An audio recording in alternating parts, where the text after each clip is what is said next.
नमस्कार दोस्तों, मैं राकेश शर्मा अपने चैनल स्वयं में समाधान में आज हम लेकर आ रहे हैं गणेश जी के स्वरूप का वर्णन। गणेश जी अग्रगण्य हैं, अग्रपूज्य, और जैसा आप सबको पता ही होगा पूरा देश गणेश जी के साधना, आराधना और जाप में लगा हुआ है। क्यों ना हम गणेश जी के स्वरूप को जाने, गणेश जी अग्रगण्य क्यों हैं, अग्रपूज्य क्यों हैं। हम समस्त रीति रिवाज, विवाह आदि संस्कारों में कहीं पे छोटा से छोटा काम हो या कोई बड़ा काम हो, हम सबसे पहले गणेश भगवान को मना लिया करते हैं। उनकी प्रार्थनाओं से हम सभी काम को प्रारंभ करते हैं। तो ऐसा क्यों करते हैं? उनके स्वरूप में कुछ विशेषताएं हैं। उन चीजों को लेकर कहीं ना कहीं ऐसा लगता है कि वो अग्रगण्य है, अग्रपूज्य है, इसलिए हम उन्हें हमेशा आगे मना लिया करते हैं, सर्वप्रथम मना लिया करते हैं। इसलिए हम उनको देवताओं के गणनायक भी कहा जाता है। उनकी विशेषताओं से हम थोड़ा सा अगर देखेंगे तो उनका सर बड़ा है। उन्होंने बड़ा सर को स्वीकार किया। क्यों किया? हमें भी उनसे प्रेरणा लेकर हमारी बुद्धि को बड़ी रखनी चाहिए, हमारे विचारों को भी बड़ा रखना चाहिए, हमारे व्यवहार को भी बड़ा रखना चाहिए। हमारी सोच, जो संकुचित सोच है, कहीं ना कहीं उसके कारण हम कभी कभी अंतर्द्वंद की स्थिति में आ जाते हैं, समाज में विघटन की स्थिति आती है, परिवार में कहीं ना कहीं विवाद उत्पन्न हो जाते हैं। कहीं ना कहीं लगता है कि हमारी जब सोच छोटी जाती है, हमारे विचार छोटे हो जाते हैं, तो इस प्रकार के कहीं ना कहीं हमारे प्रकरण बन जाते हैं, जिससे हमें कहीं ना कहीं पछताना पड़ता है। ये सब चीज़ों को हम देखें तो गणेश जी एक बड़े सर वाले हैं, जिन्होंने अपने विचार को, अपनी बुद्धि को, अपने विचारों को बड़ा रखा, अपने व्यवहार को बड़ा रखा। इसलिए हम कहीं ना कहीं उनको अग्रगण्य पूछते हैं, मानते हैं और उनको स्थान दिया है। वहीं पर अपन देखें तो जिस प्रकार से जितना बड़ा उनका सर है, उतना ही छोटी उनकी आंखें। अनुपात में देखें तो सर की अपेक्षा उनकी आंखें बहुत छोटी है। छोटी आंखें हमें दृष्टि, जो छोटी दृष्टि है, हमें दूरदृष्टि देखने पर मदद करती है। सूक्ष्म समाज के अंदर क्या हो रहा है, परिवार में क्या स्थितियां चल रही हैं, राष्ट्र में क्या घटनाएं घट रही हैं, इन चीज को लेके हमें गणेश जी से प्रेरणा लेनी चाहिए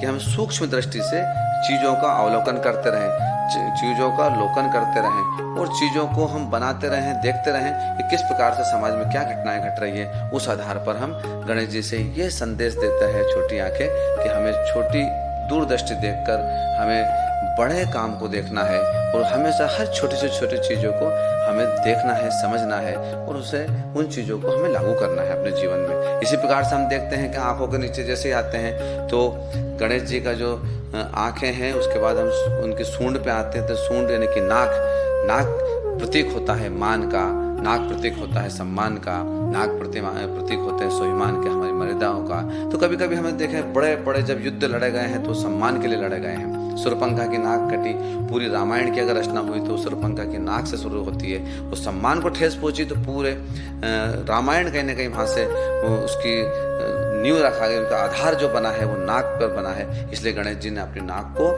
लंबी रखी है। हमें भी अपने सम्मान को बरकरार रखना चाहिए। हमें इस प्रकार के समाज के अंदर कार्य करें, हमारा व्यवहार ऐसा हो कि हमारा समाज में सम्मान बना रहे, हमारा समाज में मान बना रहे। और जब जा कहीं हम सम्मान और मान बना रहेगा तो हमें समृद्धि और सकल जो भी अपने उपलब्धियां हैं वो स्वतः अपने पास चल के आएगी। उसके बाद हम जब देखते हैं कान, बहुत अच्छी बात मुझे लगती है, गणेश जी के कान बड़े होते हैं। आजकल समाज में सबसे बड़ी अगर बीमारी चल रही है तो कच्चे कान की बीमारी चल रही है।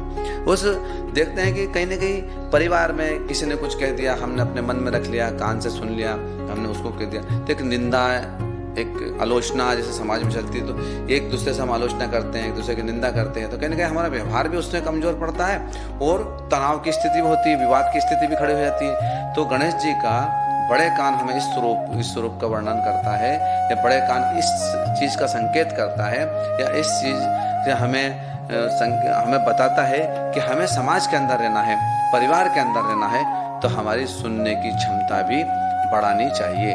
आजकल देखा है कि लोग बोलना ज़्यादा विश्वास बोलने में करते हैं, सुनने में कम विश्वास करते हैं, श्रोता अच्छे नहीं होते। एक शोध हुआ है कि जो व्यक्ति अच्छा श्रोता होता है वो अच्छा वक्ता भी होता है।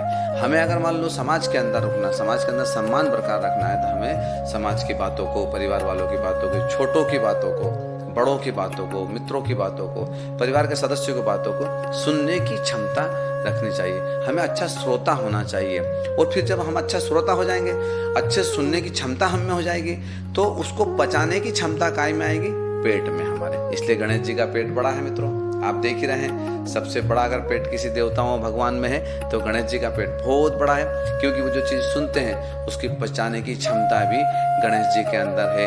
इसलिए गणेश जी का ये स्वरूप हमें ये चीज़ बताते हैं कि हमें जिस प्रकार से हम सुनने की क्षमता बढ़ाएंगे तो उस बातों को पचाने की क्षमता भी होगी। आजकल सुनने की क्षमता जब कम हो रही है, पचाने की क्षमता कम हो रही है, परिवार बिगड़ रहे हैं, समाज में कहीं ना कहीं दुर्घटनाएं या फिर कहीं ना कहीं विवाद की स्थिति हो रही है, परिवार विघटन की ओर जा रहे हैं, परिवार टूट रहे हैं, अदालतों में केस बढ़ रहे हैं। क्यों बढ़ रहे हैं? कहीं ना कहीं हमारे कमियों की वजह से, हमारे विचार की कमी, सुनने की क्षमता की कमी, पचाने की कमी से।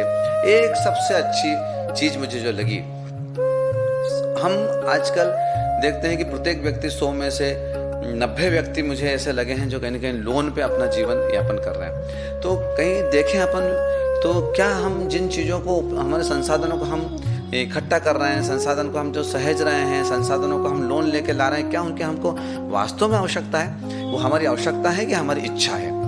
गणेश जी का स्वरूप हमें बताता है कि इतना बड़ा शरीर होने के बाद भी छोटे संसाधनों को उन्होंने स्वीकार किया। उनका वाहन सबसे छोटा चूहा वाहन है। इन संसाधनों को जुटाने में क्या हम पूरी जिंदगी हमारी खपा रहे हैं? हमारे आनंद को कम कर रहे हैं, हमारे मौज को कम कर रहे हैं? तो क्या हम वापस से जीवन ला सकते हैं? क्या हम उन चिंताओं को दूर कर सकते हैं जो हमें कर्ज देना है बाजार में? और क्या जो चीज़ हमारे पास है, जो संसाधन हम लाना चाहते हैं या जिनकी हमें इच्छा हो रही, क्या हमारे जीवन में आवश्यक है? क्या वो जीवन में, उसके बिना हमारा जीवन नहीं चल सकता क्या? तो गणेश जी का स्वरूप हमें ये बताता है कि चाहे बड़े हमारी आवश्यकताएं बड़ी हो, हमारी इच्छाएं सीमित रखें और आवश्यकताओं को सीमित रखते हुए उपलब्ध संसाधनों में जीवन यापन करेंगे, बिना कर्ज लिए जीवन यापन करेंगे, तो कहीं ना कहीं हम अग्रगण्य होंगे, हमारा मान सम्मान बढ़ेगा। कभी कभी देखा हो कि उधारी के चक्कर में, लोन के चक्कर में कभी हमारा मान घटता है, हमारी वो नाक का जो हमारा कॉन्सेप्ट है वो कहीं ना कहीं हमारा नीचे गिरता है। इसलिए हम पूरे स्वरूप का ऊपर से नीचे तक वर्णन करेंगे तो हमें एक दूसरे से पूरा लिंकेज होगा, पूरा लिंक जुड़ा हुआ होगा कि क्यों बड़ा सर है, आंखें छोटी क्यों है, नाक बड़ी क्यों है, पेट बड़ा क्यों है और संसाधन सीमित और छोटे क्यों है। मित्रों, तो आज गणेश जी के स्वरूप में इतना एक छोटी सी चीज और मैं इसमें लेके आया हूँ। गणेश जी का प्रतीक चिन्ह होता है स्वास्तिक। स्वास्तिक में आपने कभी देखा होगा, बड़ा ढंग से उसको देखा होगा कि स्वास्तिक में चारों दिशाओं में वो उसकी एक बताते हैं कि चारों दिशाओं में उसके एक चिन्ह होते हैं। वो 4 दिशा में ये चीज़ देती है कि चारों दिशाओं को हम पूरा एनालिसिस करें, चारों दिशाओं को देखें, चारों दिशाओं में अपने परिवार को चलाने के लिए, स्वयं के आनंद के लिए, समाज में अभय की स्थिति लाने के लिए, प्रकृति में सह अस्तित्ववाद लाने के लिए चारों दिशाओं में प्रयास करें और सभी को हम समृद्ध हम बन सकें, सभी समृद्ध बन सकें, सभी में अभय की स्थिति हो, हम में भी अभय की स्थिति हो, स्वयं में समाधान अपने में भी हो और प्रत्येक व्यक्ति में स्वयं में समाधान हो। इस स्थिति को देखेंगे तो चारों दिशाओं में हमें प्रयास करना पड़ेंगे, सभी दिशाओं में हमें दौड़ना पड़ेगा, सभी दिशाओं में हमें देखना पड़ेगा। इन स्वरूप को मैं इसलिए मैंने सोचा कि क्यों ना हम गणेश जी के स्वरूप को देखें और 10 दिन उनकी श्रद्धा, भाव और भक्ति के साथ उनको हम आत्मसात करें, उनके स्वभाव को आत्मसात करें, उनके व्यवहार को आत्मसात करें और उनके चिन्हों पर चलते हुए अपने जीवन को सफल बनाएं, सहज बनाएं, सरल बनाएं। नमस्ते।